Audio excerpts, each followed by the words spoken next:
is my co-host for this evening, this morning. Have you not met Marcus? No? Marcus, how you doing? I'm doing well, thank you. Good morning. I was just thinking I've never been up here for a village meeting before, so this is kind of interesting. It's like work, isn't it? Thank you, Jason. What's up? I love and dance on the stage and singing and playing my head and all the other crazy things we used to do. Thank you for being here. I just wanted to start by thanking the members of the planning committee and in particular thanking Andrea for corralling us for the last number of times.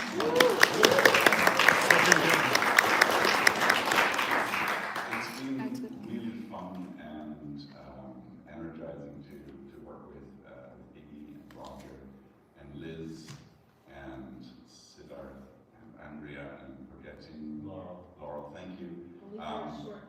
But you were there.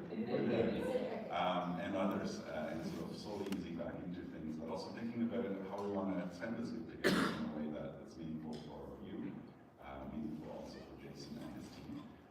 But before we go there, so we'll talk a little bit about how we're thinking about today in the program, but I wanted to start by doing something that we would have never done when we were here, and we're really aware of, that we are actually gathering today on the unceded and ancestral territory of the Chinook First Nation.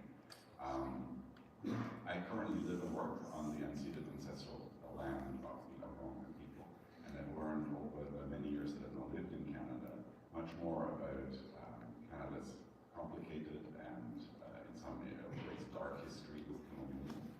I know the college has done a lot of work talking about that on Wednesday. We're doing a lot in North and always looking at how we relate that to what we do and how do we put in practice the lessons we've learned through what in Canada was the Truth and Reconciliation Commission. It's a really important part of where we are today and the journey that we're continuing in this council and to acknowledge that. It's a really important part of talking about education, cross-cultural understanding and everything that college stands for. About this morning, we're going to have a bit of a conversation. We've agreed on some themes and questions. Jump in whenever you feel like it. I know nobody here is shy about doing that. If you want clarification, more information. But it's also, we're not going to cover everything in the 75 minutes that we have.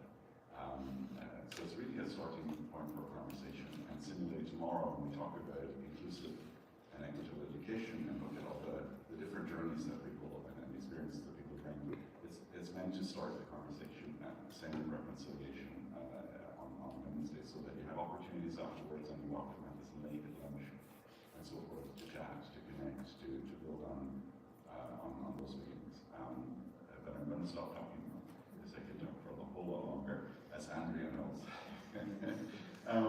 So, you know Jason McBride, you've been head of culture 3 years. You go straight into, I think, a reunion, like in your first couple of weeks. Second day. My first day I bought a car, changed my license, got insurance. That was the easy part. That was the easy part. In Vancouver, after I landed in Victoria. And then the next day after that was right into a reunion. That's cool. So we've asked Jason to talk a little bit about what a Pearson College EWC education looks like today. I know a lot of us have that question, where things are going with different aspects of education. So we're going to give you a chance to talk a little bit about that, and then we'll take it from there. Okay. One of the things I wanted to mention was you'll see two different languages, I guess, show up on campus around truth and reconciliation. Something I just wanted to add to that. One language is Clallam, which is the language that has been used traditionally at Shanna, with the Nishnawbe whose land we're on. But it's largely a sleeping language. There are not many speakers left. There are around less than 100 that are both in land that's in Canada and then across the strait over in the Pacific Northwest as well. And then you see a language, Sinchothan. So Sinchothan is the names that are on the houses of Eowyn, Tlapki, Qualla. Those are Sinchothan names. Those were gifted to us by Chief Chips from Shannon, the leader of the nation there, because Sinchothan is spoken a little bit more widely in this region, so you get both languages. But the name Machosen, the township that we're in, comes from Clallam. Does anybody know what Machosen means in Clallam? Okay. One hand back there, one hand over here. Your hand is up first. Do you remember what it is? Stinky fish. Yes, place of the stinking fish. And when you're here for reunions, sometimes you get it. You don't get it so much sort of September to April, but through the summer months when it's hotter, the seaweed and everything that's caught in the seaweed comes up on shore. And if you catch a waft of sort of rotten egg down by Weir's Beach or when you're driving in and out, that is the chosen for you. So you already speak Clallam, you didn't know it. I think that I said last night that this is my 10.5 reunion, and I think a lot of what people want to know is how is the place the same? What's the same? Because when you were here it was so special, and then what's changed, right? How are we making progress? And I think a lot of what we're doing today is a doubling down on what's always been important for us, right? Coming out of COVID was particularly interesting because a lot of things went to sleep, went offline during COVID that we had to fight to bring back. Because once you had lost the second years being able to pass things along to the first year, we had to put an inordinate amount of energy back into making sure that everybody knew that things like the waterfront, so canoeing, kayaking, the big canoes, kayaking, scuba diving, all of those things that sailing, all those things that have always been important here as a way to push yourself and experience nature, they kind of went to sleep and we had to bring them all back. They are thriving and more people are doing those things than ever before. The new landing craft, as I mentioned yesterday, has really helped us land wherever we want for diving and it's kind of opened things up. And then depending on when you were here, I don't know the spread of years here, we've either introduced or reintroduced snorkeling. Because the access point from not being able to swim to diving is pretty great. I mean, we had a lot of crazy kids who were very courageous with what they tried, but the gap there is pretty big. So we reintroduced snorkeling last year to get people in the water. So waterfront continues to be important, and we'll talk probably a little bit later about like how do we spend our money in alignment with our mission. And bolstering the waterfront, we now have 3 people on the waterfront full time, as well as lots of people who kind of drop in and out. But waterfront continues to be really important. One of the other things that's always been important to us as well is Race Rocks. Last year, and throughout our history, we've had lots of programs where people have been able to get out to Race Rocks. Generally, people who were taking marine science, and of course that was limited, not everybody could take it. So this last year, knowing that Laura's been here for years as the founder of Marine Science and still running, at some point she will stop. And so last year we brought in a marine science assistant, not only to teach an additional section of marine science, because we didn't want to say no to any student who wanted to take it, but also with the charge of creating a program where all students were not only encouraged, but expected to spend a night out on Race Rocks. Last year we had, I think it was 104, 105 of our 200 students spend a night out there to just experience what it was like to be out there in the dark with the animals in an incredible piece of nature that is really not open to many people. So we really wanted to make sure that people were taking that opportunity. A lot of the program that went out there was in alignment with our Climate Action Leadership Diploma, which is, if you kind of stayed up to date on what's going on educationally, the CALD program, C-A-L-D, is a second IB offering. So we offer the IB diploma as we always have, but the CALD program is a program that focuses on the skills and competencies needed to lead in from a more sustainable, more sort of just and more equitable future. About 15% of our students choose that path, so they take 3 DP courses, and then 3 programs that are either homegrown or connected to other local universities, VIU, Royal Roads, UVic, and so on. And the focus is on something that is very mission critical for us, which is around sustainability. In fact, 2 years ago, we started a position as sustainability coordinator, and after 2 years, we actually, when that person was leaving, we cut that position and rolled it into our climate action program, and now the students, along with the director of that program, are our sustainability team. So it really puts students at the forefront of making sure that we're sort of living our sustainability program. That program has been an incredible place for us to also deeply embed Indigenous ways of knowing. That program's been recognized as being quite innovative because it gives us time. When you were here in the DP and it's hard. The IB was hard 40 years ago, it's hard today. But because of the way this program is built, it lets students go a little bit deeper. And we've done a really nice job, and thankfully people have stepped forward to build in deep relationships with elders from the wider community to come in and do a combination of how do you see things through the Western scientific lens and perhaps a more Indigenous ecological lens as well. Students continue to engage with difficult, complex issues, and if you haven't seen it on the way in, there's a slice of something called the cookie, which is a huge woodcut from a very contentious area called Fairy Creek, which is not too far from here, where Indigenous anti-logging community came together with an Indigenous pro-logging community came together, along with non-Indigenous sort of eco-warriors. And it's that kind of complexity that we continue to wrestle with today with students. So if you want to take a look at that, then please do go ahead. Yeah, go ahead. So is that an actual part of the course material? Is that part of the structure of that learning, or is it ancillary to that? That the Indigenous engagement of that learning? It's really woven in. So we refer to it as, well, we didn't make it up, but we use the term two-eyed seeing. So trying to see the world through two different lenses, which of course is much more multi-perspective than just two-eyed seeing. But if anybody's read, there's a great book called Braiding Sweetgrass. If you want to take one book away, and if you haven't seen that, it's an Indigenous woman, her name will come to me in a second. Yes, thank you very much, appreciate it.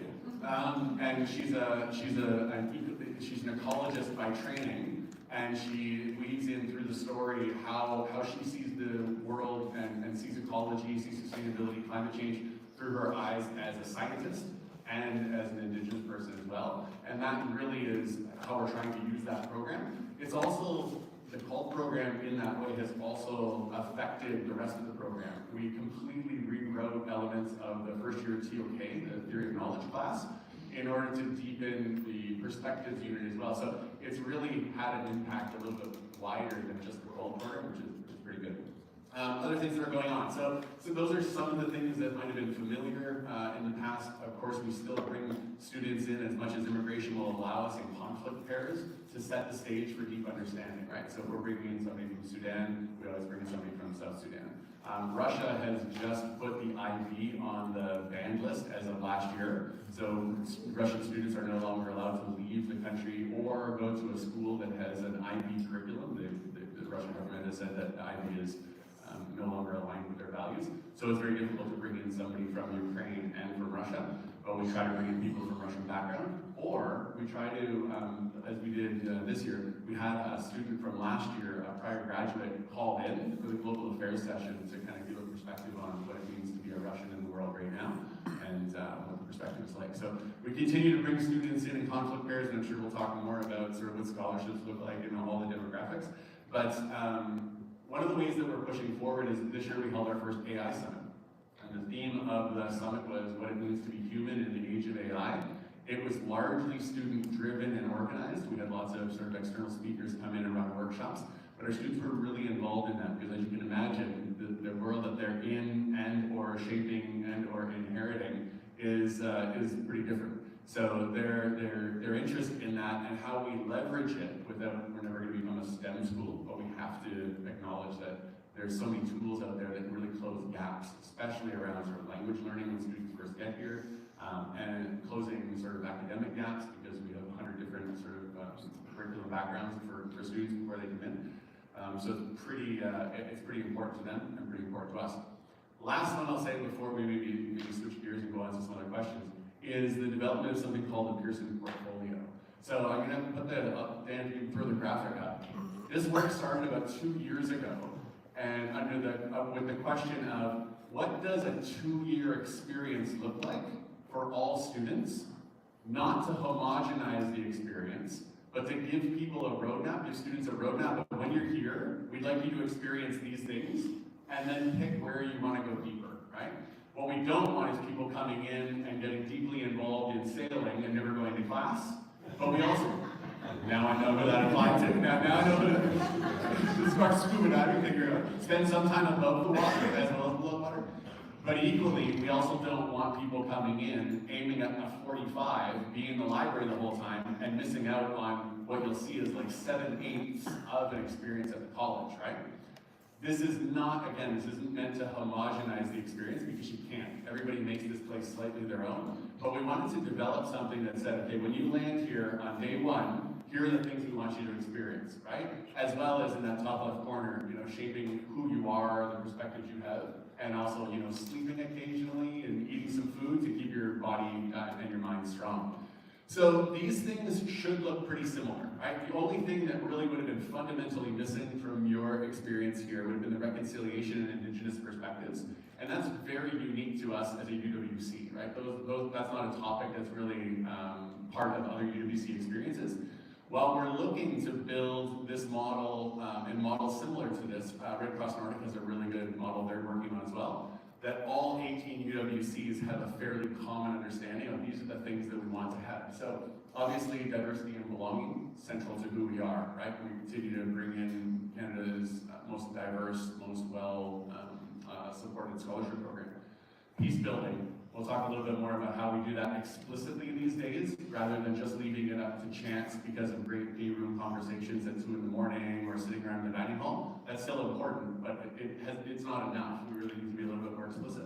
Sustainable choices and actions. Academic engagement. Engagement isn't semantics. We chose that very specifically because we never talk about academic progress or attainment necessarily, because students start in so many different spots. But academic engagement, go to class, be there, contribute, get the most you can, do as well as you can, but you'll never hear us talk about sort of the laying the pressure on of like you're here and you need to score as high as you possibly can to the detriment of everything else. Leadership and contribution won't be new, experiential and outdoor challenge, and then of course in the middle there, Christian values, which is what we use as our guiding point, right, our North Star on when we're doing things, why we're doing them. Everything's built around peace and sustainability.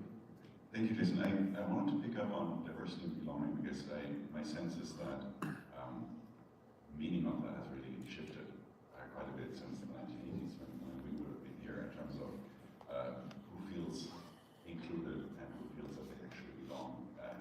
The vision for UWC has evolved a lot, so we can talk a little bit about that, and in particular,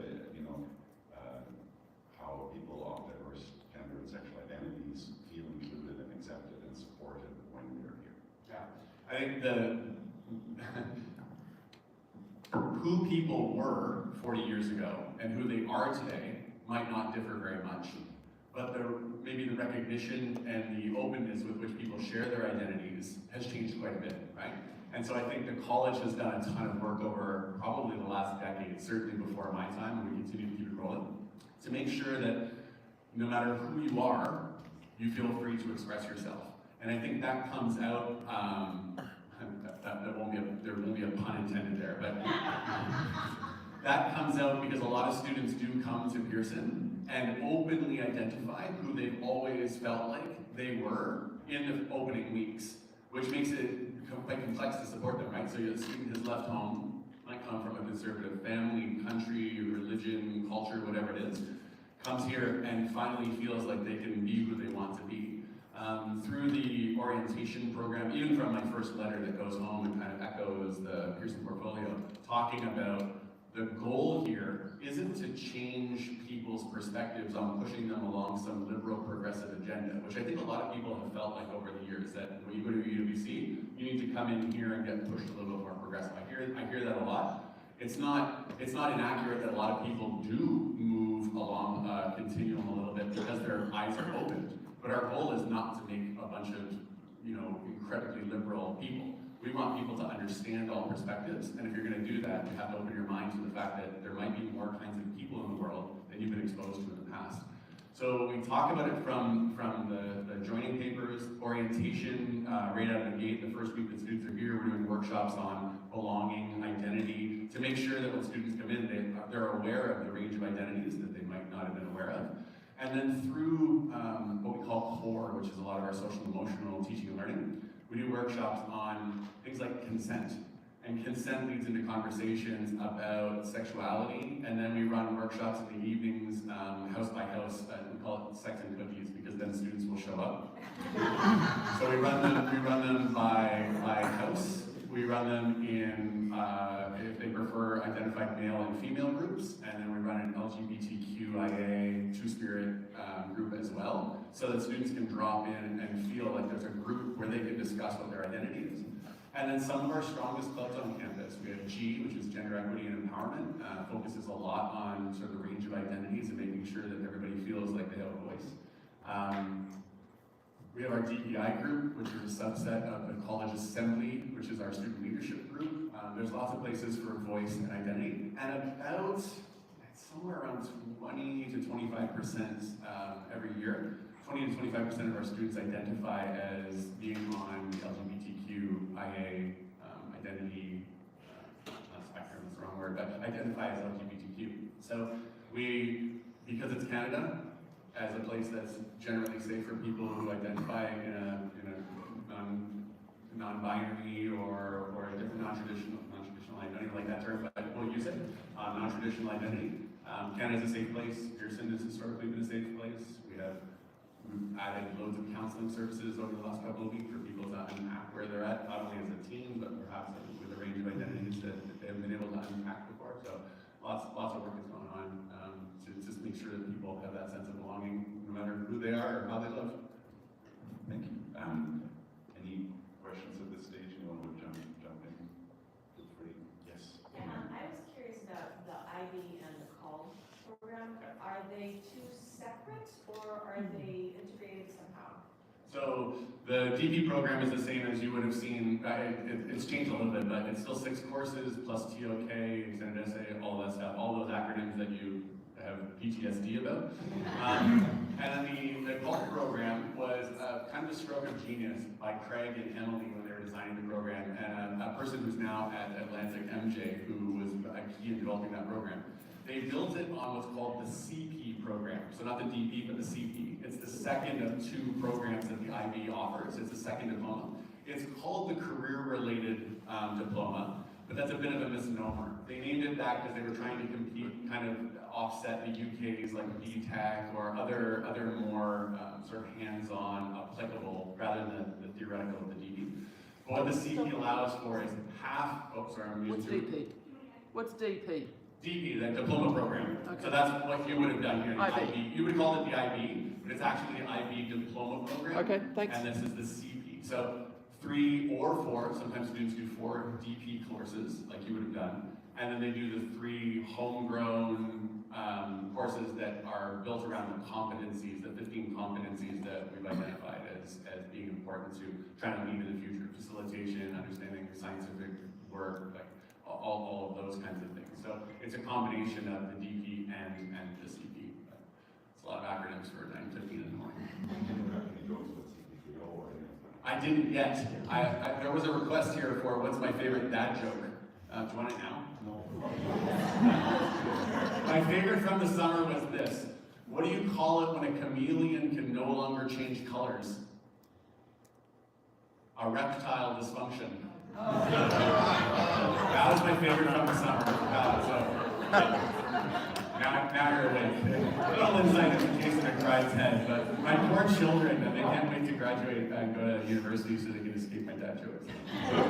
So this is a great segue to talk about finance. That's a segue. That's a segue. No, it's not. I want to see what you do with that as a segue.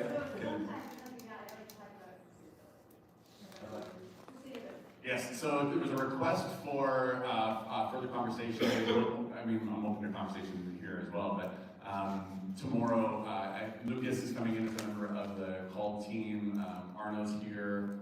One other person, I can't remember off the top of my head, but for another village gathering based on just talking about climate sustainability, education, programming, things like that. So Arno is our deputy head academics. So I think there's another session tomorrow, I want to say 9 o'clock in the morning. It's another village gathering. Yeah. It's when Liz and others are coordinating that. Yeah.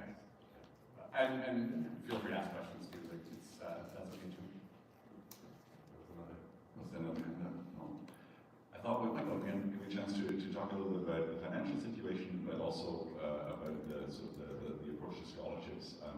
When we were at the college in the 80s, the vast majority of students received full or close to full scholarships. There were some national committees that had a bit of a different arrangement. I think that Mark mentioned. What's that? More volume. Okay, I'm not used to speaking. So if you could talk a little bit about the approach to scholarship, the funding model, the challenges, and also, you know, how do you work in an environment where you're facing significant, I'm assuming, financial pressures, but you also want to maintain your vision and your commitment to the kind of education that you deliver. Yeah. At the reunions, anytime in the first 2 or 3 reunions when I would talk about us moving away from a 100% scholarship model, inevitably somebody would put their hand up and be like, I pay it. And I was like, okay, Okay, so 99.5% of our students that went, it was about 99% of our students that went here prior to year 43, 44 were on 100% scholarship, irrespective of their family's ability to pay. In the early years, in sort of the first 20 to 25 years, there was a lot of federal money that was coming in, which was backstopping the running of the college, right? College also ran very thinly in terms of staffing. We still do compared to sort of, you know, a quote-unquote normal school, but we'll talk maybe a little bit about that later. The model right now, and has been for the last couple of years, and will probably continue to be for the next couple of years, is a 50-25-25 model. 50% of our, more than 50% actually of our offers are full scholarships across the UWC movement. It generally ends up about 50% of our students come on full scholarship. 25% are on partials, but within that 25%, 80% is the average scholarship. Okay? Meaning 25% of our students that are coming, they're only paying an average of 20% of that partial, right? So overall, we end up, it's about 67% of sort of full cover if you kind of break the numbers apart, but I don't want to get too numbery on you in the morning. Okay? Jason, what does that like in terms of dollar amounts? What does that look like? So last year, full fee payer was $69,950, right? Which is 60% of the highest boarding cost in BC. So for 1 year, right? So that's the 1 year cost, right? Can you please repeat that number again? It's called 70,000, 70,000 1 year, yeah. Canadian, yeah, so like 65 bucks American, right? It's like 7 euros, so yeah. And so I mentioned that it's about 70% of the cost of other boarding schools in Canada, because it talks a little bit about how thinly we staff, and also the different ways that we raise our money, right? We'll show it in a second, but not quite yet. So 50% full scholarship, 25% partials, and of those partials, an average of an 80% offer, and then 25% of our students pay full fees. That 25% is broken down into what's called the GSP, Global Selection Program. So it's a different pathway that didn't exist 6 or 7 years ago, where students, if they know they can pay full fees, they can apply directly to the IO, and they work, and the IO has a group that works as like a national committee to assess those students to make sure that they're still fit. It is not if you have money you're in. We reject GSP students through the IO and at our school level, not frequently, but it happens. Like it's not pay to play. I just want to make sure that people know that, right? You still go through a selection process. It is not the same as going through your country's national committee anymore, because when you apply through the national committee, the vast majority of NCs don't take a look at money until after you've been accepted, right? So how many people here have volunteered for their national committees? First of all, thank you. It's an amazing way to give back as a alum. It's really appreciated. When national committees, the National Committee of Canada does work a little bit differently, but on average, when you apply to the National Committee of Peru, Poland, wherever it is, you go through selection. After you've been ranked, which is a terrible thing, but it happens, then you are financially assessed and matched with the college offers. Because we offer the offers blindly. We'll tell Peru, you get a full scholarship next year. Poland, you get a 50%. Cabo Verde, you have 25%, and I don't know, whatever else, right? The mix.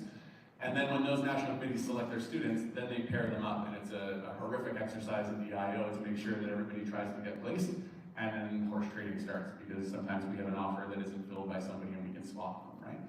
But once students are selected, almost all national committees now do a financial needs assessment. And that's a massive shift, right?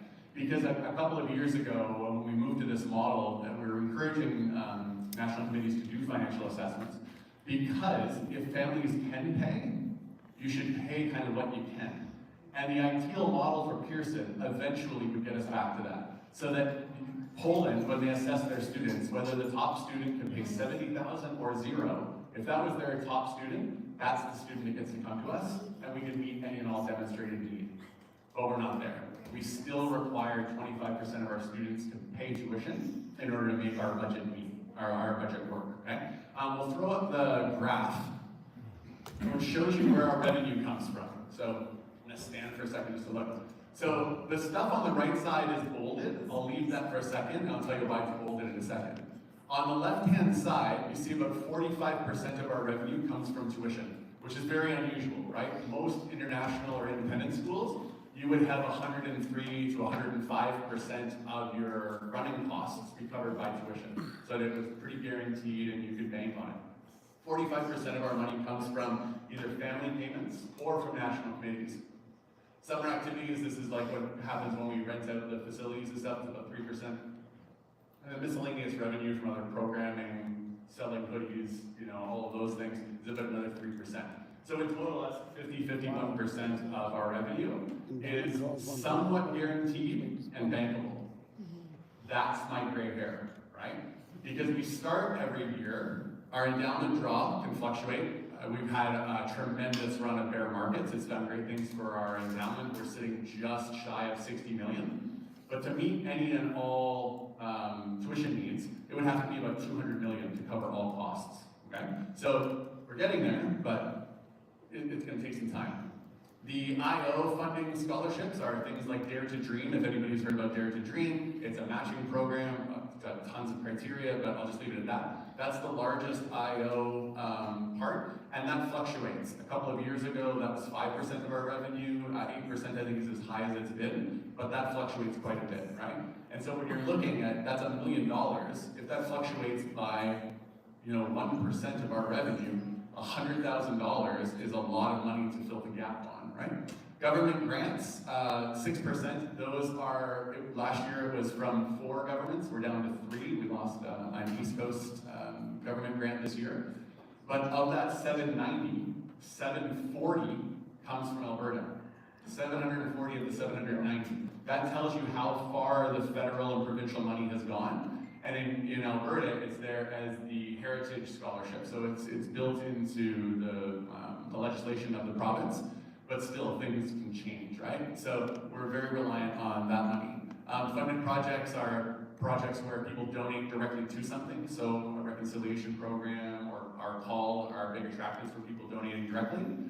And then the top right corner is where Jane and her team and I work our tails off every year. So almost 20% of our revenue annually, just to balance the budget, comes from annual fundraising. And that is the biggest source of stress. When people are like, what's the biggest source of stress? It's meeting that goal. Because if we're off there, we run deficits at this college for a very long time, right? Once we started ring-fencing the endowment at a sort of safer withdrawal rate, historically they've been as high as 7.5%. That's not tenable for an endowment draw.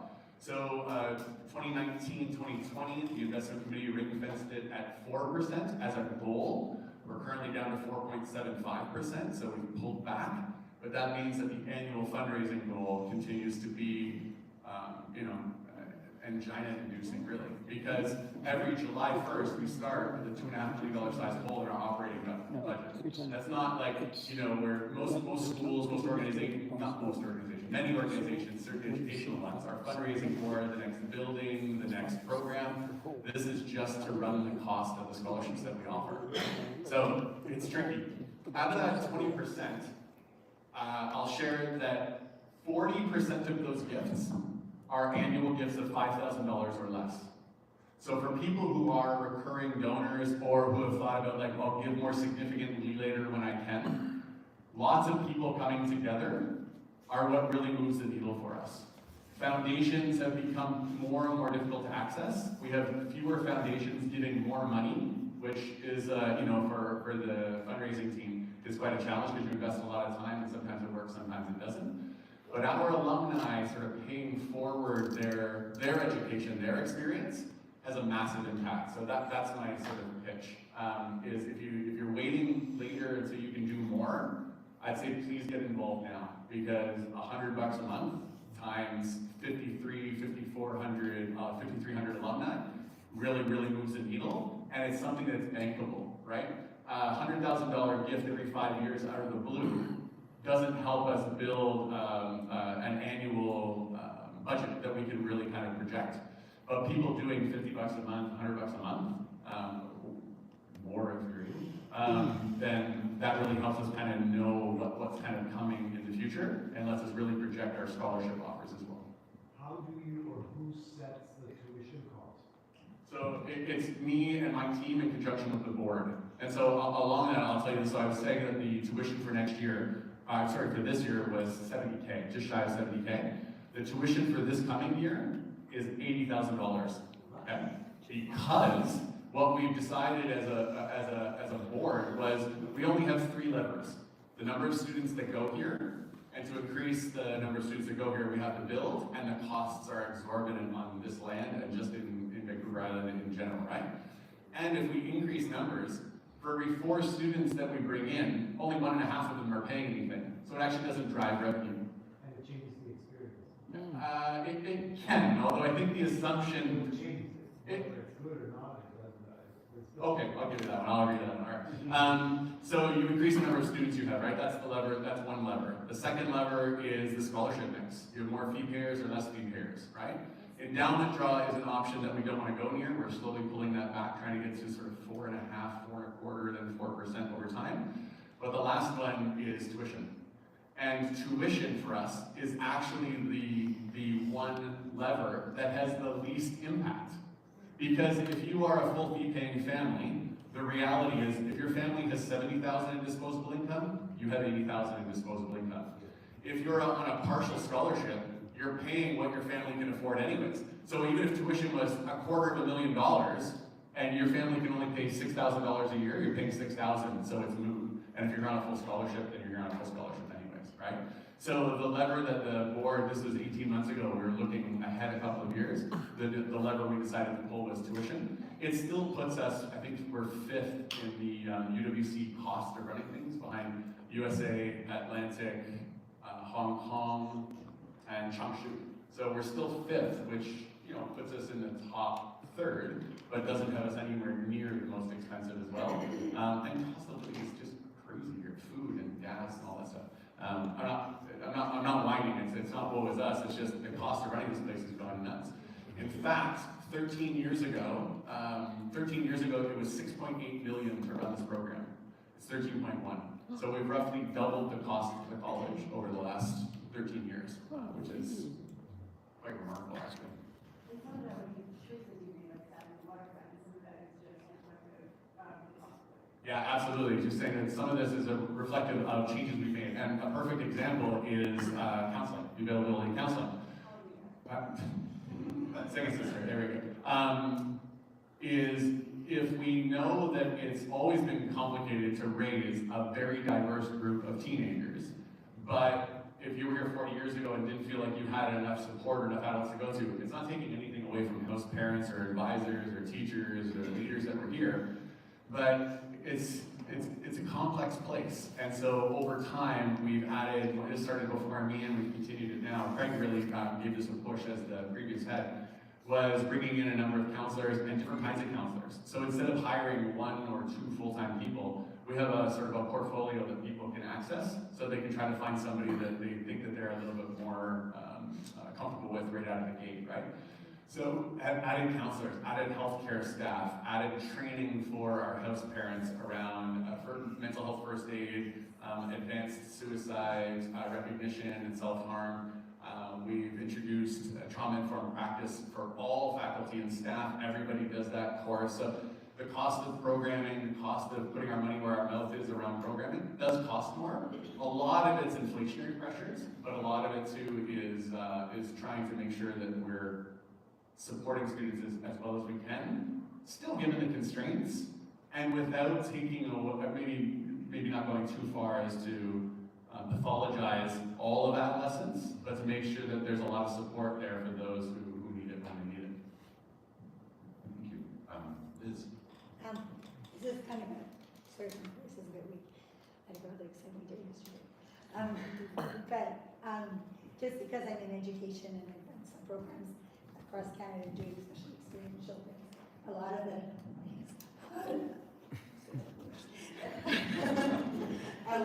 my curiosity and my hypothesis has been that insurance costs have really impacted institutions and what are good too. And I wonder, because thinking of what I did with kids in '93 and how maverick it was and how insurance was just the budget how much does that impact Pearson now versus when we were here 4 years ago? Insurance costs have doubled over the last 5 to 6 years. So COVID saw an exponential jump in insurance costs. We were around, I want to say around, if Ty were here, he could sort of nod at me. I think we're around 220, 230,000 during COVID. Today we sit just shy of 500,000. I think our budget line for that is like 485. But it's interesting, we've just gone back to our insurance company, our broker, and just said, we're seeing that rates are falling. There's been a correction. So we're hoping to pull that back, but it's still going to end up double what it was 5 or 6 years ago. The impact of the need for insurance, a lot of people want to know about like the risk-on attitude, right? Because the things y'all did here, whoever was here, I'm not sure if this was the cohort that sailed to Seattle without passports, but that's one story. If you are, please see me after. The risk-on nature of a Kurt Hahn sort of idealism. I think when insurance costs climbed, I think insurers were paying a little bit more attention. I think over the last 10 years, we've corrected in most places healthily, but in some places overcorrected, and needed to back off to give students a little bit more autonomy, right? So we can't let people take out sailboats when they've seen a sailboat before, and now all of a sudden they're second-year leaders because they've seen a sailboat. So we have to be a little bit more explicit than that, right? So our second-year paddling instructors have finished they stay behind in the summer to basically do paddle instruction, leadership courses, so that we can have them be leaders, right? So we're being a little bit more intentional. But a lot of what we do is trying to continue the spirit of perceived risk rather than actual risk, right? I like perceived risk.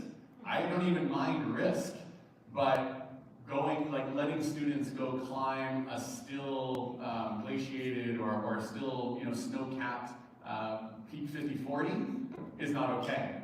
Sending them with Arno when the avalanche risk is 1 or lower, I have no problem with, because we don't want to overcorrect. It's always been a hallmark of who we are. So that was a big part of the from the waterfront, make sure that students feel like they're doing things. They're like, holy cow, this is crazy, and sets their hair on fire a little bit. But I think we're still recorrecting the pendulum from a little bit of an overcorrection, and I think we're in pretty good shape in terms of getting students out to do hard things.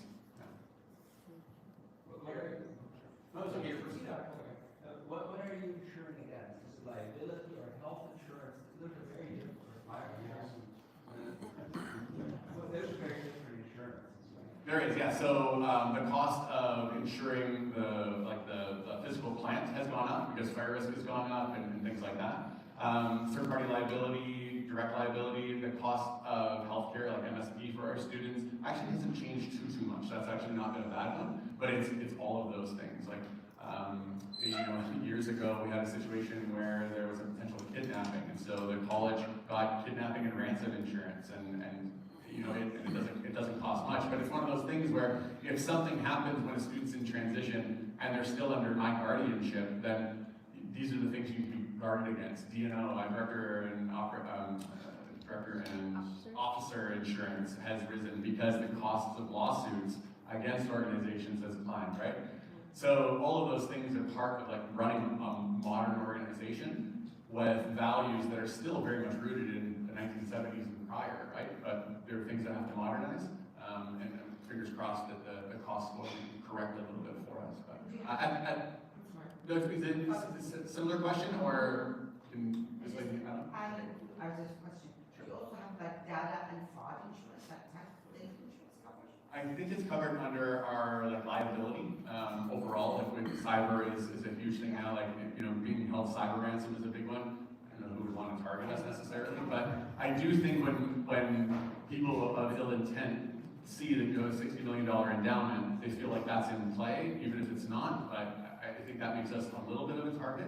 But we have cyber insurance, and our IT team is constantly making it more difficult for me to log in, so I know that it's more difficult, and all 7-factor authentications and things like that. So our team has done a good job of keeping up with making sure that our data is protected, but I don't think that's too much of the rising costs. But where's back?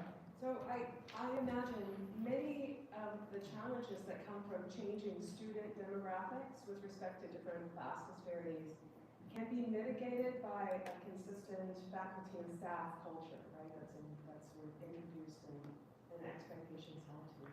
And I know that you now have unionized labor force here.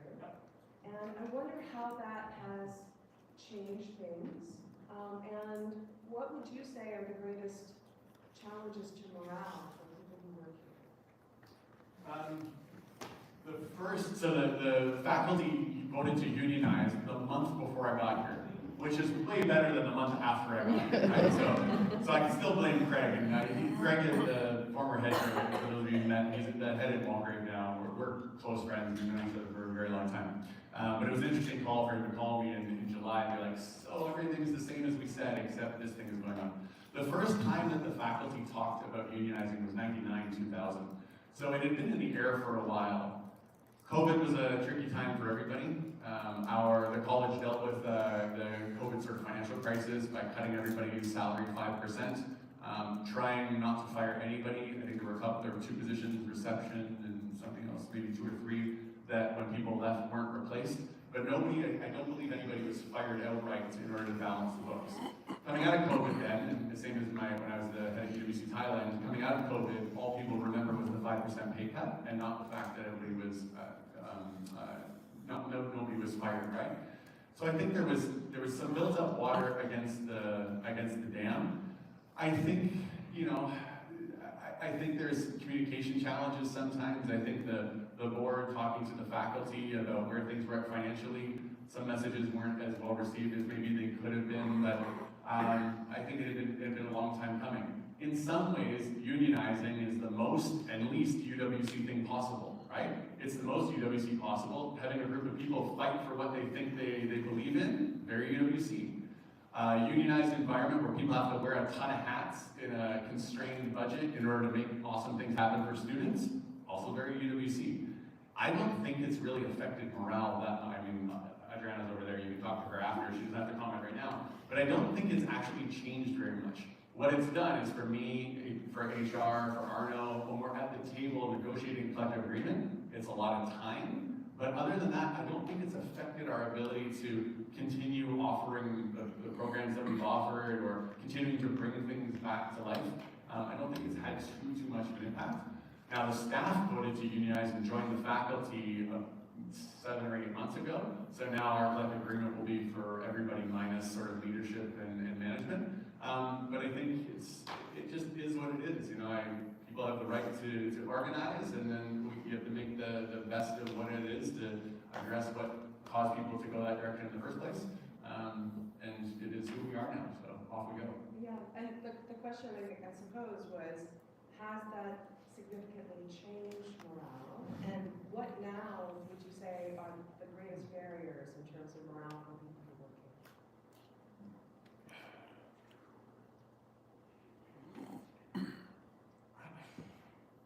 Morale's an interesting one because I think, and I'm not trying to dodge the question at all, but I think working at a UWC has never been about being super, financially well rewarded, right? Like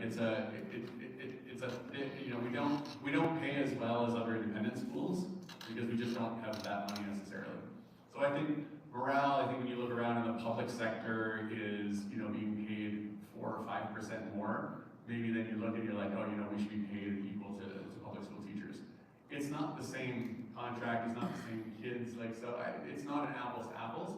But I can understand that if you're here and you look at public school teachers and they're being paid a little bit more, that might be a hit on morale. I think the morale here, your morale comes from you're either still excited to work with these amazing students that come in from all over the world for a mission that's a little bit bigger, or maybe you kind of run out of rope for being able to do that, right? So I think morale is a tricky one because if you're feeling like it's not somewhere you're excited to be anymore, then you probably owe it to the students who are coming in to be like, I gotta pivot and do something different. But I don't know, I think other than the pay difference, we still do a lot.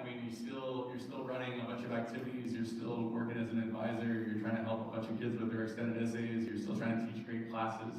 It's a little bit more difficult to differentiate for students these days. We're a little bit more aware of having to differentiate academically and social emotionally, so the load is heavy.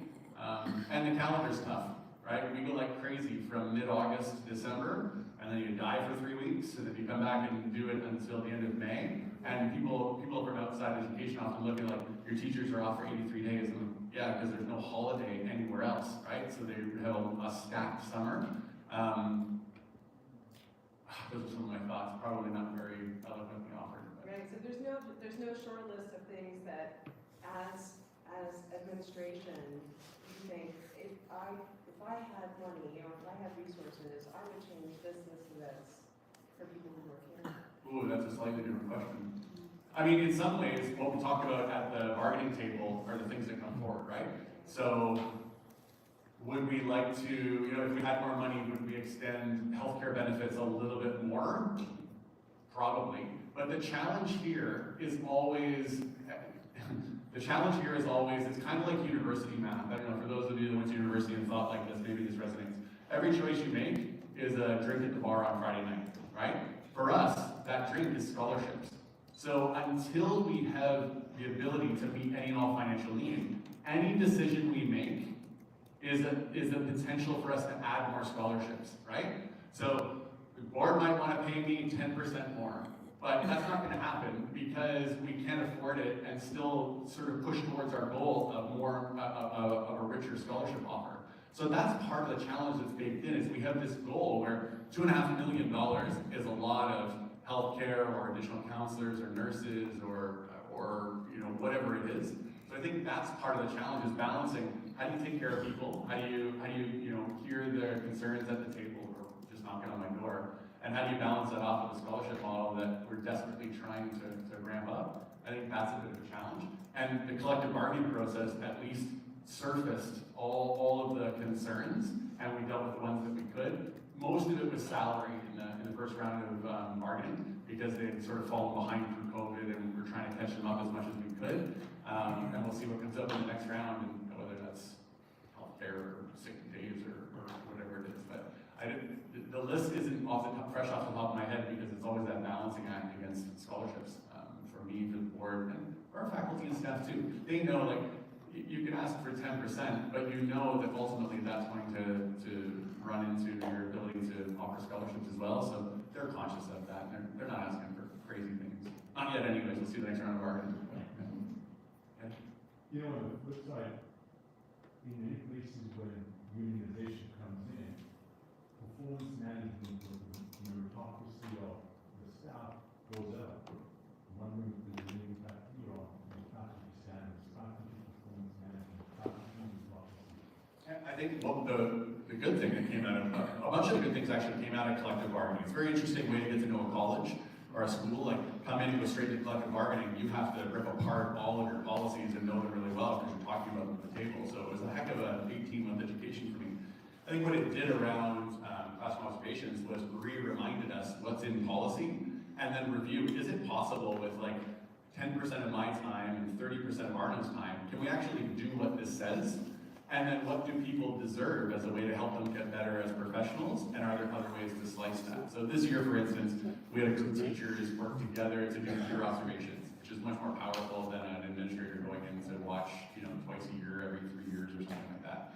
So it's kind of spawned other ways of teachers helping each other kind of get better. But I think it's, the meritocracy piece, often in the public school system, you have a substandard teacher who's been there longer, and when somebody has to get cut, the youngest person goes, even if they're a firecracker. It hasn't been an issue here at all because our staff is so small, we only have a couple of people teaching each thing. So it only will work if we had to make cuts. Well, we're already about as lean as we can get, right? So you're not going to, if a position had to be cut, you can't take a history teacher and bump them out of a chemistry job. But we only have a few people teaching each thing anyway, so there's a lot of, I guess, job security and meritocracy already built into the fact that people are already doing the job that they are here to do.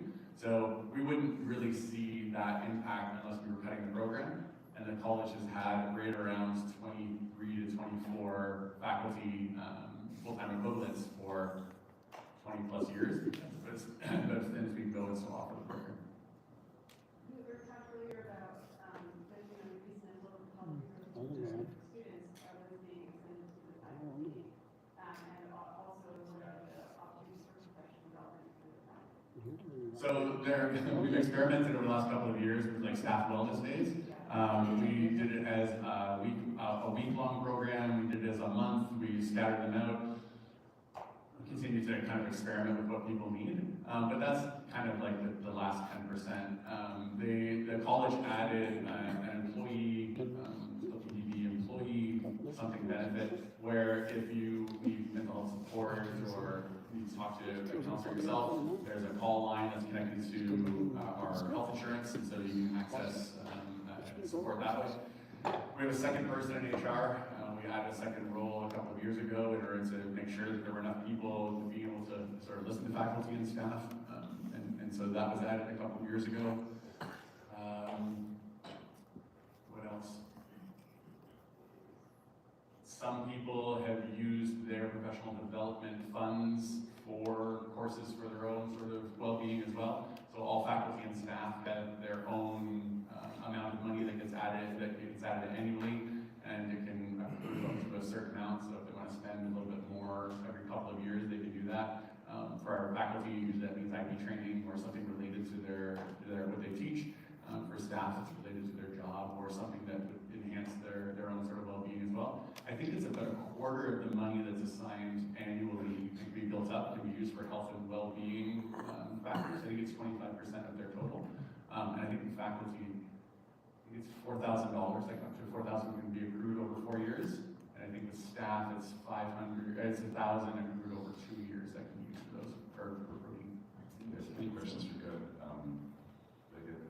Consider and manage. I just wanted to make sure there's some questions also on the chat of the people that are joining us, and they're wondering if we also are going to answer their questions.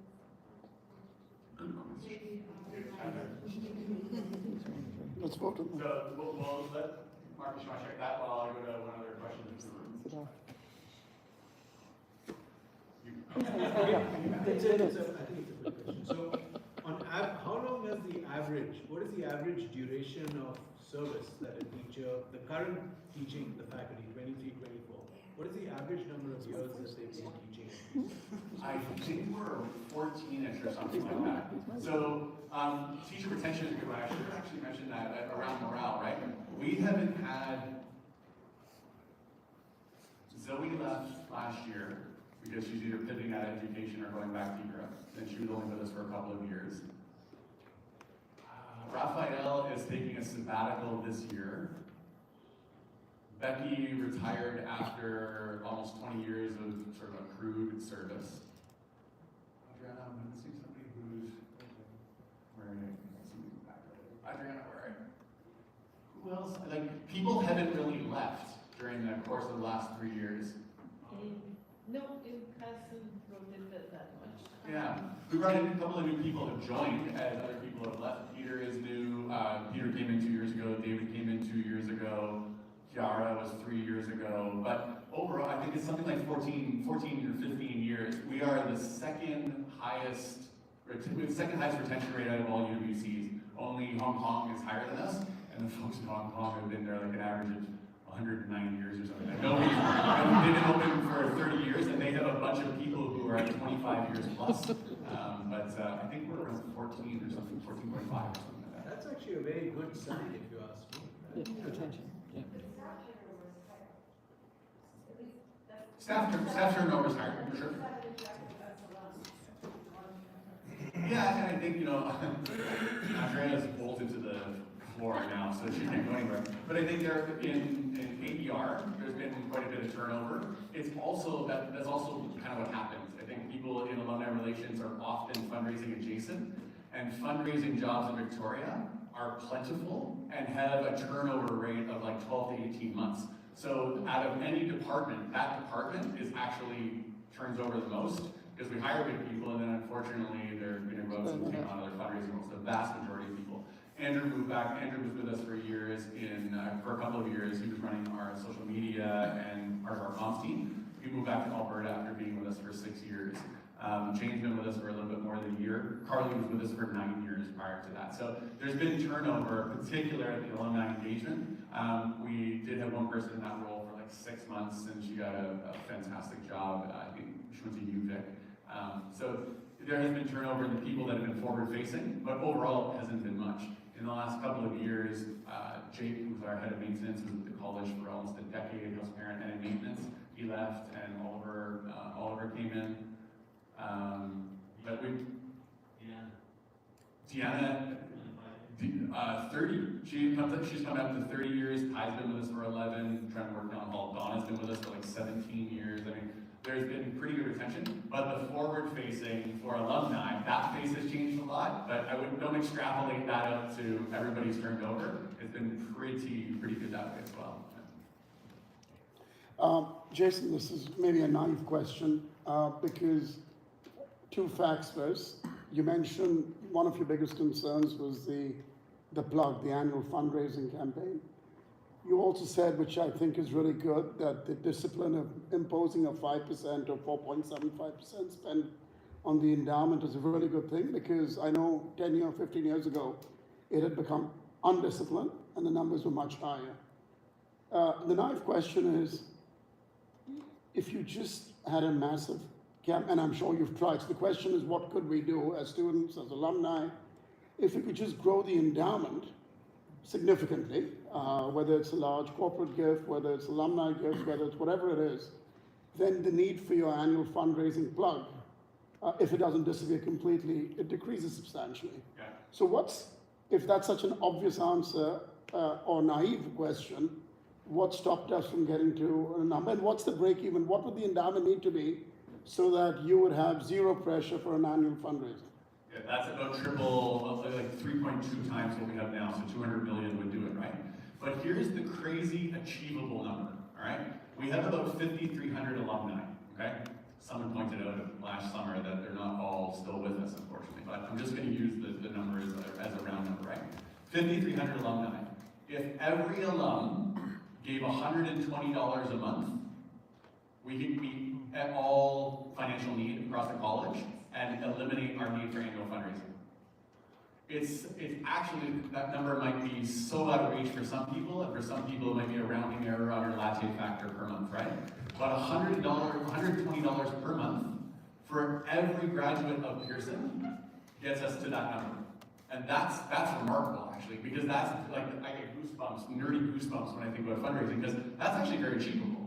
Which means what we really need for you to do is be ambassadors and share that number with classmates who couldn't be here or whatnot, right? But $120 a month is very achievable, especially as people in their 10th reunion, they're still starting families, paying off student debt. But to be honest, most of you are in a pretty different spot, right? So $120 a month, and many of you are recurring donors in the room already. Some of you have been really generous with the college, and we deeply appreciate it. 5- and 6-figure gifts move the needle quickly on big projects, and we'll see with the infrastructure tour, the pool, the library, there's a bunch of things that need to get done. But we've accomplished a lot through the Renew Over Found campaign as well. Many of you did reoccurring gifts, 5-year pledges, and we really appreciate it because again, like their monthly giving, it's really easy to project when you do a 5-year gift of X, Y, or Z, right? But $120 a month from all alumni, which probably means $300 a month from a third, don't fact check my numbers, but it's about that, right? But $300 a month, which is moving into more substantial territory, but a third of our alumni doing $300 a month, $3,600 a year, it's not obscene in order to make sure that number gets as low as possible. Then we will always be doing fundraising. We will always be going after big gifts and foundations. Then that allows us to funnel that towards the endowment, because the endowment really is people who have given, thinking about the future now, right? And Jane, in the different pitches we'll talk about sort of it's today, tomorrow, forever. And today is the scholarship fund. Tomorrow is capital investment to put metal roofs on in an era of increased fire risk, and the e-grid, because not to steal High Center, but just the year before I got here, the lights went out for 11 days, no heat, no water, while students were on campus because the electrical grid failed. So it cost us $5 million to replace it over the last 2 years, right? So that's tomorrow, and then the forever is endowment, because that's the gift that truly keeps on giving, without being too cliche. So thanks for the question. So $120 per person, $300 from a third, or giant gifts right now. Well, All are acceptable. JC or Rowan. well, Thanks for the question. what percentage of alumni give a regular donation now? Sorry, say that first part again. What percentage of alumni give a recurring donation Around now? Or 14%. 40%? Yeah, the alumni giving rate last year was 12%. We're sort of hovering between 12 and 13% right now. I don't know the number off the top of my head for what the number is for alumni donors who give recurring, but I would say it's the majority of our alumni donors choose to give in that way. And we were actually looking at this cohort, and not to steal thunder, come to our impact reception at 5 o'clock. 20%. Pardon me? I think your 12 is 20% or more. Yeah, I think so. No. Pardon me. Oh yeah, there you go. We have to go. And more than half of the people coming to this reunion right now are recurring donors. So I don't know overall, but I'll say like the cohort here today has been so generous. And we'll get that number for you, and we'll share it at the impact reception about the number of alumni donors who give in that way. And the average dollar amount. And the average dollar amount. Yeah, so that's great. But that matters less, right? Thanks. There's one online question, and maybe part of this definition is about the number of Indigenous students who come to the college. I know you've already answered that. Part of it is definitional in the Canadian context. Indigenous generally is defined as First Nations, Métis, or Inuit. In other contexts, it may be different, but maybe we can provide that number. And the issue is really solved. We can do it right now. We can do it right now. Yes, we don't normally, certainly in our context, identify people as who they are. We ask them to identify themselves, but that's really important as well. Yeah, the number has kind of gone up and down because although we have spots that are held to prioritize folks who identify as Indigenous coming through the Canadian National Committee system, it depends on who applies from year to year. My first year, we had a total of 7 students at the college, 5, then it was 5 in my second year. Last year, we had only 1 incoming student identified as Indigenous. And then this year we have 3, possibly a 4th coming in. So it's somewhere between sort of 4 and 7 over the last couple of years. Yeah. And then those are Indigenous people coming from Canada. Yeah. And then when people do land, so for instance, we had a student graduate who identifies as Indigenous. She's from the Dominican Republic. She's from the Arawak people, so she'll identify as Indigenous. And then that's where we kind of talk about Indigenous people certainly share a lot of commonality around the world. But when we're talking about Indigenous, we're talking about Indigenous peoples from Canada, and then also people who come from Indigenous populations outside Canada as well. Thank you. There's a question, Hi, Karina. So I was on the Canada's National Committee for 5 years, and I want to react to some of the comments.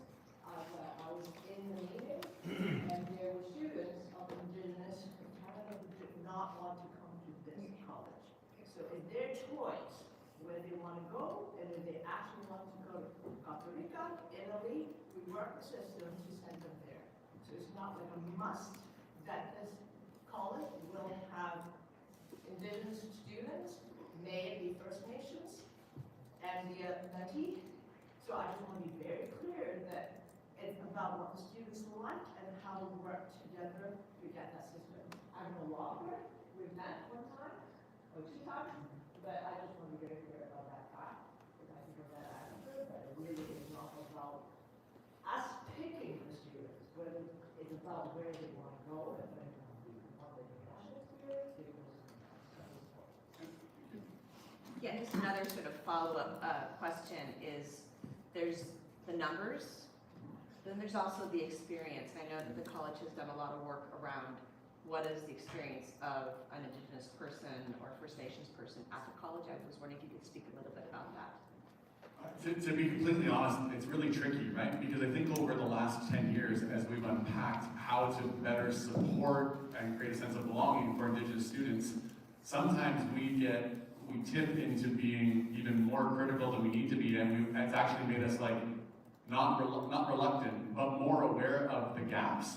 And that's actually been tricky, and I think that's maybe what happened last year when we didn't have any students, or we had only 1 student come in from an Indigenous background, is if you know you can do better in some places, you get a little bit maybe gun shy in talking to students and saying that we're comfortable bringing you in. And I think the pendulum has kind of started to swing back, and that we know it's going to be an ongoing process of making sure that we can provide.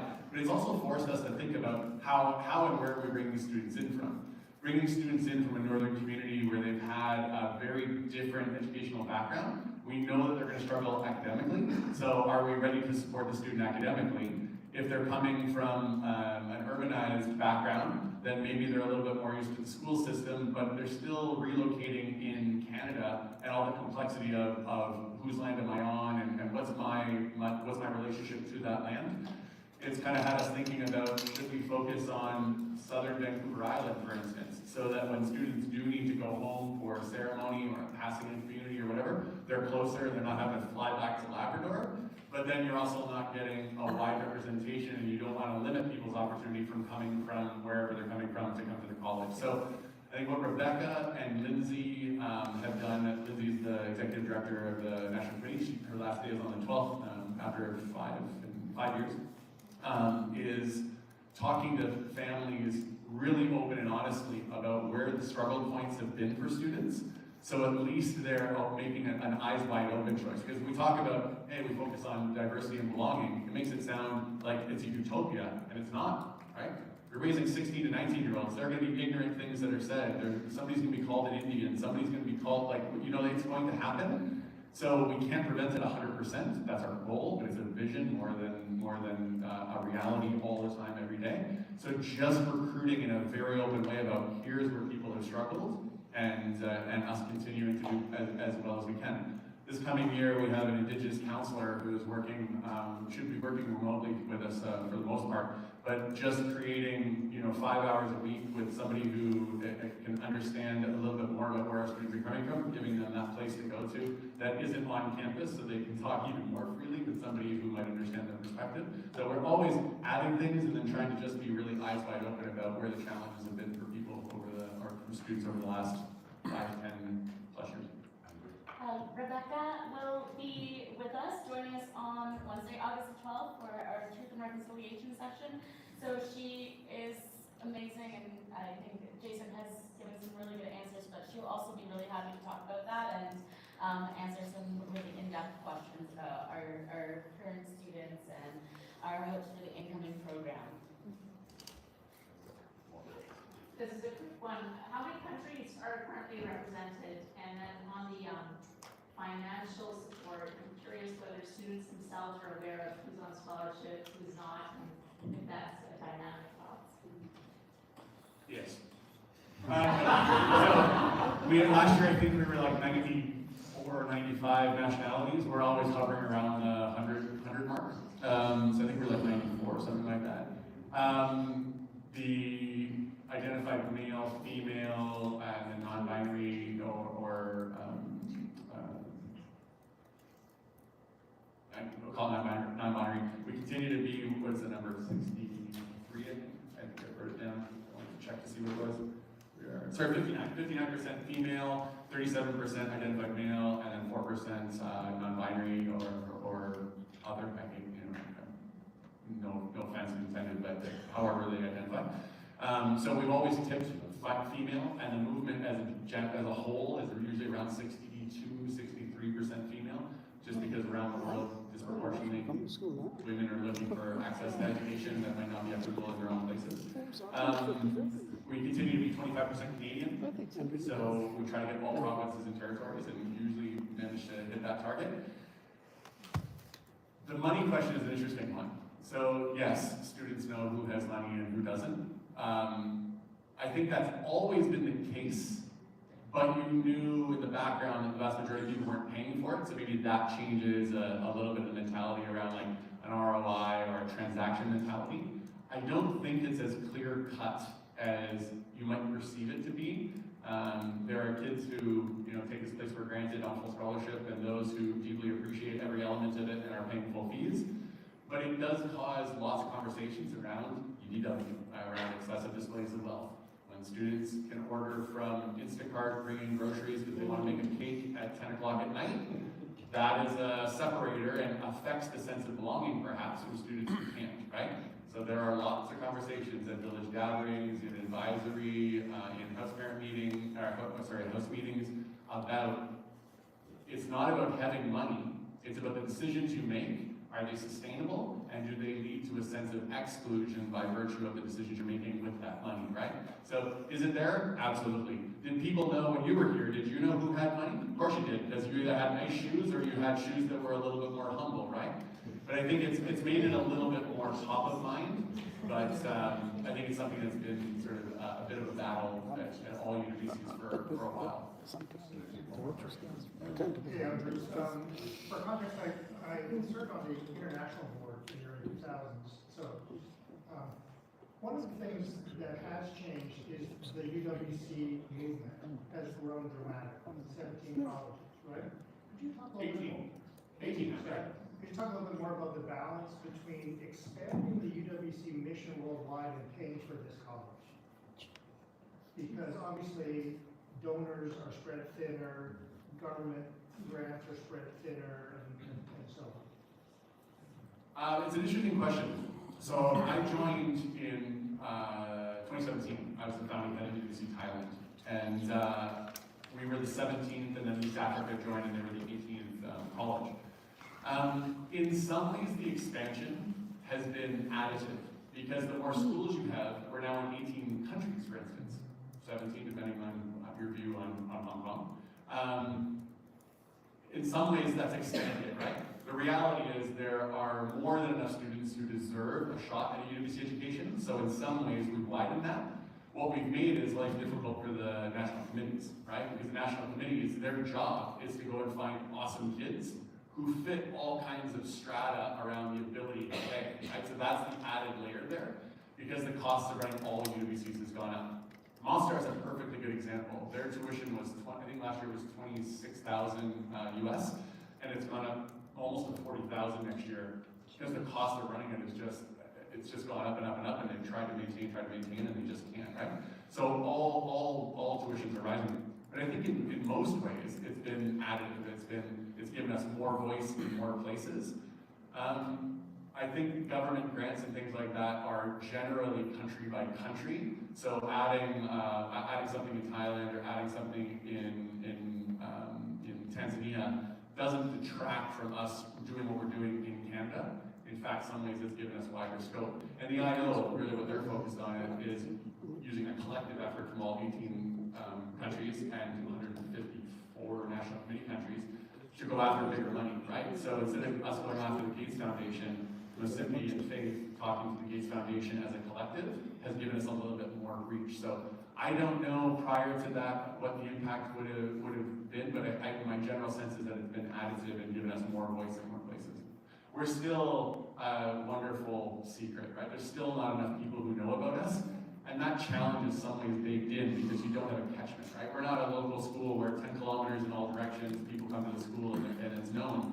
When we put out an Instagram story, a student is just as likely to see it in Guyana as they are in Cobble Hill, right? So that's always the challenge, and we're always working to overcome that. But I think in general it's been additive, that it's given us more reach and more voices in more places. Thank you. We're kind of getting to 10:30. We're a bit of time. We're doing the photo, and then we have the infrastructure tour, so I'm going to ask about infrastructure. But I wanted to see if there are any other questions, things that we want to address. And you. It's a bit of a shift, but I'm curious about how you're navigating the reality of social media and the young people's ability to learn how to think critically about life in the world. Yeah. Which I think was integral to our experience. Yeah, it's interesting because the role, like, the online world has done a couple of things for our students, not all of which are negative, right? Our students come in with a better, at least perceived understanding of global politics than they might have when they came 40 years ago and never heard of Sudan or Gaza or anything like that, right? So in some ways our students are coming, sometimes, you know, their information isn't 100% correct because I'll go feed you, you know, the same slice over and over again. But it's also, the role of social media and technology has also kept students in touch with their home community, home language, home culture a little bit as well. So we talk about being present, right? We're really doing a push on the first 2 or 3 weeks that you're here. Try not to reach home too much. Try to be here to kind of create that little bit of a fire break. And for the most part, it's true. We had one student last year that gave it 8 weeks in, was still getting up at 5 in the morning to call home to her friends and stuff, and she eventually left. She just couldn't kind of sever that connection, but that's been one student in 3 years for me. Students are pretty good about being present. Dining hall, there's a sort of tacit agreement, no technology. You'll still see students gather around an important soccer, football match. I'm okay with that. If you get 6 students sitting around watching Bayern Munich lose, I'm okay with that. So I'm okay with that. But when you walk through the dining hall, it's not 200 students all looking down at their phone. Around campus, you don't see it too often. In class, we had an agreement, was it 2 years ago or last year? Phones are either in your bag or not in class at all, and students adhere to it pretty well. They're up later at night. I presume instead of just talking, some of them are on their own, gaming or connecting with home or doom scrolling. That's still a factor, and we can try to offset that by talking about the importance of sleep. Students haven't slept well at Pearson College for 50 years, and it's not just social media. It's just the opportunity to have interesting conversations, right? So I think it's not terrible that we continue to talk about it through core and village gatherings and advisory and things like that as well. In terms of combating the messaging that happens on social media and the sort of polarization of once your algo knows that you're pro this or anti this, it keeps feeding you that. We've done a bunch of stuff that's explicitly tackled the peace building element, right? So we run a series of workshops. We started them a couple of years ago. A bunch of us got together and created a series of workshops, and that's what we call the Ripple program. So the first year it was 6 workshops. Last year it was 3. It'll probably be around 4 this year. And we're teaching explicit skills to combat bias and to open up conversation. So one of the important lectures or workshops is on using curiosity to delay judgment, right? It's talking about, we developed this okay, hurt, harm continuum, and we give scenarios and people kind of put down an item on this continuum about where they think that situation is, which leads to conversation about why you saw a student wearing a Free Tibet shirt. You perceive that as absolutely acceptable, and somebody sees it as harmful because of their background and views, right? So we're doing this explicit sort of training out of the get-go to get students to at least have a baseline understanding of how to address your own biases. One of the workshops is on perspectivism, on how to see things differently than you naturally see them. So we do that. And then one of the offshoots of that has been the rise of something called global lunches, which are slightly different. It's a shorter version of global affairs, where students usually on a Friday afternoon at lunch will host a 45-minute session on the reality of life in their country, what's led to the politics or what's going on in their country, and then some provocative questions out of that for discussion. And we had 21 of them last year, everything from the uprising in Madagascar to what's happening in the Sudanese, Ugandan, South Sudanese sort of borders, right? 21 workshops last year, which was remarkable. So it was a way for us to make what's always happened here organically a little bit more systematic. So you can't leave here without engaging in those kind of difficult ways of changing your thinking and thinking as you go. So lots of good stuff is happening. Is it enough? Never. Is it good stuff? Absolutely. So can we export it? So the idea behind Ripple is to share. So we've shared the Ripple workshops with the other UWCs. We run external workshops for some adult groups through some short courses. We run workshops through the reunions to give people a taste of it. If we want to do one, we can. I don't think we put one on, but I'm going to give a plug that if you are interested, you tell Andrea, and then I will put together a Ripple workshop at a time that fits. We can take you through some of the exercises that we've done. It's a great way to discuss and dive back into being an 18-year-old at Pearson College again. Yeah. Could. We're just working with, there's a group, it's not anti-polarization, the group that we're just talking about for the youth summit, the Peace Youth Summit. Inclusivity Project. Yeah, it's out of Victoria. We're just starting to talk to them about putting together an April sort of conference for students to come together from all different, sort of like the age group, rather than just being like high school, because some of our students are first year university students, so just bringing together a collective of us. We just started talking to them as a way to kind of get it out in the world. The reason we called it Ripple was because we want our students to take these skills and have an impact off campus, and that is the big driver behind the Social Innovation Lab, which is the ATM or the LLT, depending on when you were here. the renovation of that space right down where it's all glass now, just outside the dining hall, is that space has been wired for conference calls and dialogue and has flexible seating so that we can change it any way we want to have our students doing outreach and alumni reaching back to do our career talks and connect our alumni experts with our campus as well. You'll see just outside the dining hall, when you walk up the hall to the left, it's the LLT is all glass now, and take a look in there. Yes, probably, yeah. We're used to it. Still art, that's art. So upstairs is visual arts, downstairs has clay and another art space as well. And then there's usually gets used as a math class upstairs. I know there are more questions online and in the room. We also can put questions in the question box today, so you can find them at lunch in the different parts of the program. Just want to make sure we don't run too late. Before we leave, I wanted to thank you for taking the time this morning to talk about this and start the conversation.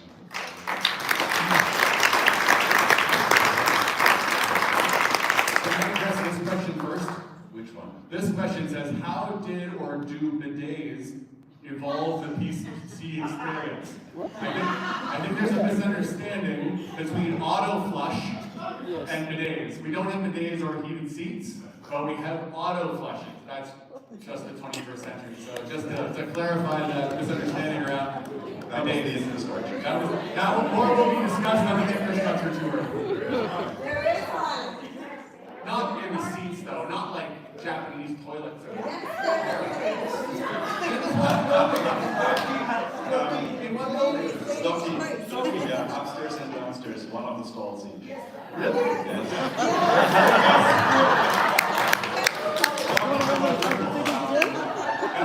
That was a safeguarding check. I've never been in the bathroom since Now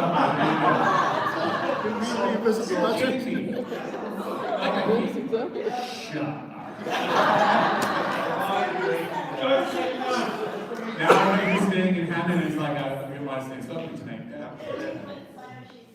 Can we Back to the fundraising one. I'm learning all kinds of new things. We have a hotel show scheduled for tomorrow night. We're talking about whether to do that here or in the common room since we're a smaller group. We will have a sign-up sheet, but also if you have any ideas, want to do anything, talk to Siddharth or myself, or message to the group. It's really informal, which is what no talent shows used to be. Hey, there's a no talent show, people show up and did something. Right? So we don't have any program planned as yet, so you're the program. And so, if we can do that, if we can do some singing or, I'm not doing the kind of dancing, no.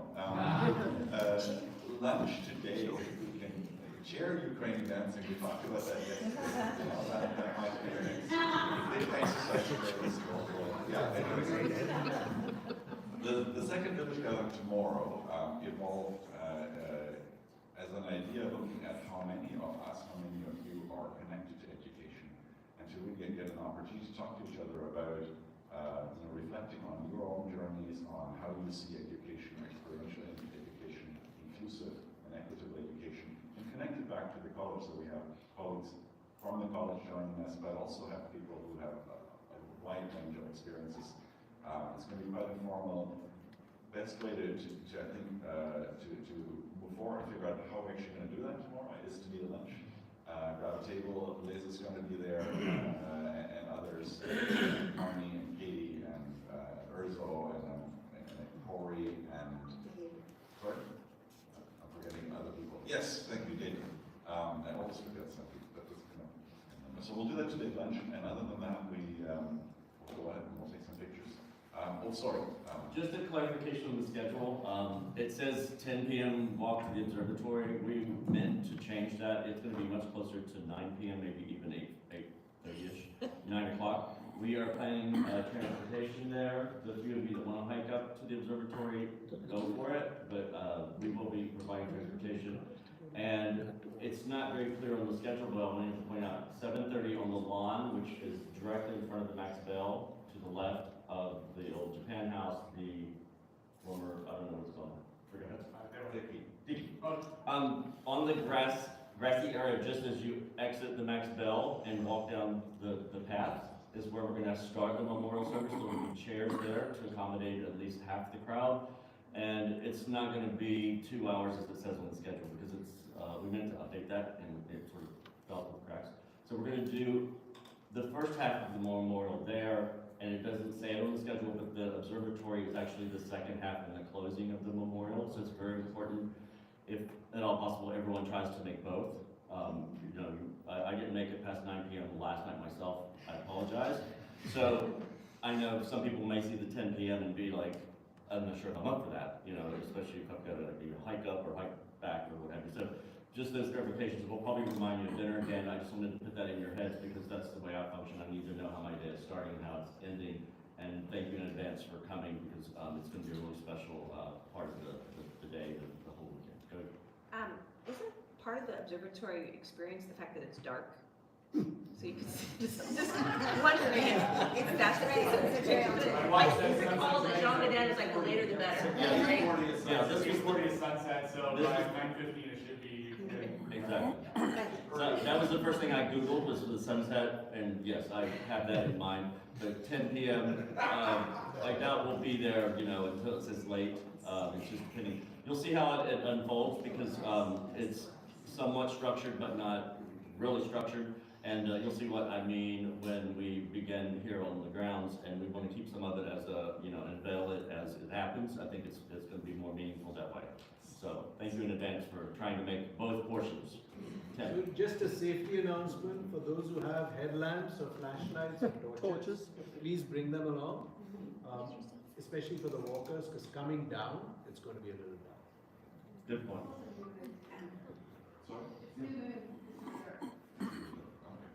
Tim? Yeah, one final remark for those who signed up for waterfront activities in the afternoon. Please be on the dock 15 minutes prior to departure time, so we have time to process the paperwork and get the boats out on time. Pretty critical. I don't want to bug you, but it would be very, very helpful if you show up on time. Not easy, but 15 minutes prior. So that we can get both out on time. You have a chance to maximize the opportunity. We're just running it, so we're not going to be on the boat without signing the paperwork. Speaking of waterfront, I noticed people hadn't signed up for the canoe, and then earlier I heard you say something about a big canoe.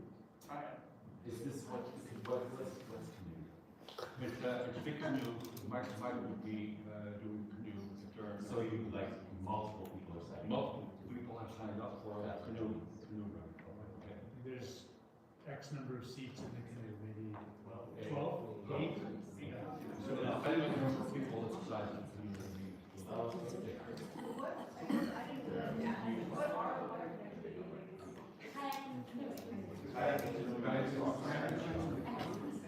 In the common room, the shut down. Yes, while you were dancing, we were signing up. But there are spots available that we should be able to accommodate pretty much everyone. Yeah, and then multiple trips today, and then also on the.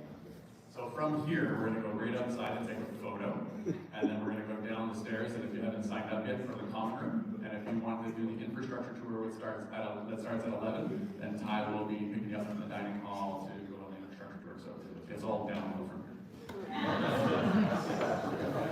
Another half a dad joke. Hey, thanks so much for being here, folks online, appreciate you sending questions in, thanks so much everybody.